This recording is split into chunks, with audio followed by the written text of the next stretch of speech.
Today we're uncovering a thrilling alien life investigation adventure. A mission of the utmost priority where saving alien specimens comes first, and everything else is just and when necessary. Even mysterious rumors can come floating in, and Ripley finally gets the whole Oh, so that's why Ash keeps breaking safety rules, and how could the captain knowingly back him up?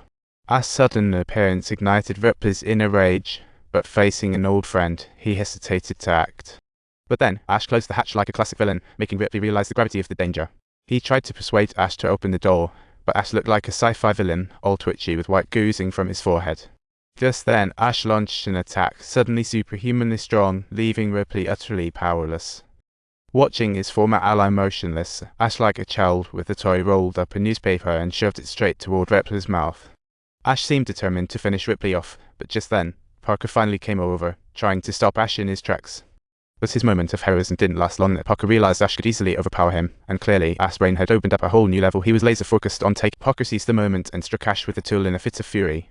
In an instant, Ash's body began to convulse uncontrollably, spewing white goo from his mouth. It was starting to look a little odd. Seeing this, Parker swung again, and surprisingly, Ash had just popped right off. Everyone witnessed this bizarre scene and finally realized Ash was a synthetic, and Parker wasted no time turning up the heat, taking Ash out. A short while later, Ripley also woke up. He immediately started reconnecting Ash's brain, and since the company hid that he was synthetic, it meant he had a special mission. Maybe the company's real goal was to capture the alien. Ash secretly aided the alien in past missions, it was obvious, and his brain rebooted successfully.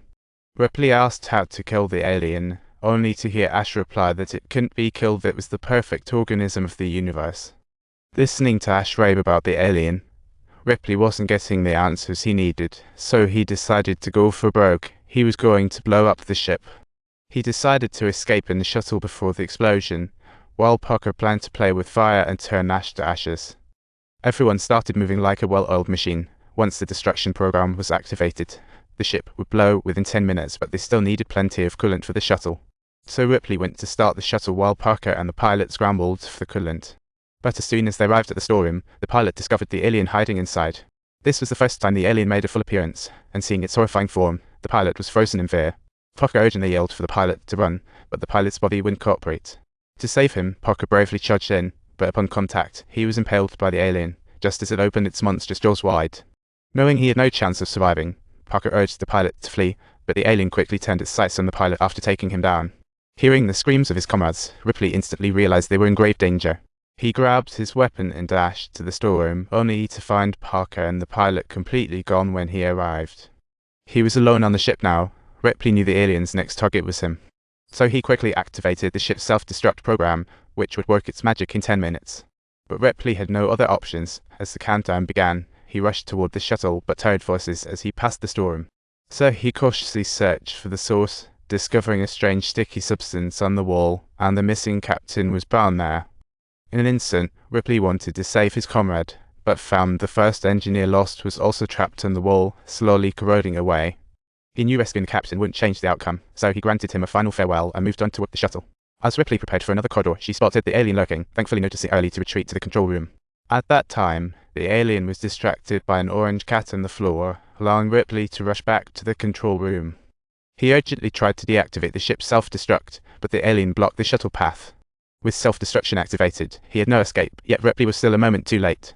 Once activated, the destruction program couldn't be stopped after 5 minutes, and seeing the timer tick down, Ripley knew there was no turning back. He had to charge past the alien to survive. So he grabbed his weapon, aimed down the corridor, and prepared to fire. However, when Ripley returned, he found that the alien had vanished, so he seized the final chance to rush forward, occasionally glancing back to attack. Finally, he entered the shuttle and shut the hatch, allowing Ripley to breathe a sigh of relief. However, there was only a minute left before the ship exploded, so Ripley rushed back to the controls. Under his guidance, the shuttle quickly detached from the ship and sped away in the opposite direction.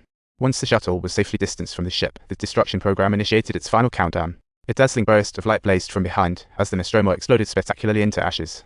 As the surroundings returned to calm, Ripley began tidying up the aftermath, bringing out the lucky orange cat that had survived. However, the orange cat seemed quite shaken, meowing incessantly at everything around. After calming it down, Ripley placed it in the stasis pod. There weren't enough supplies on the shuttle.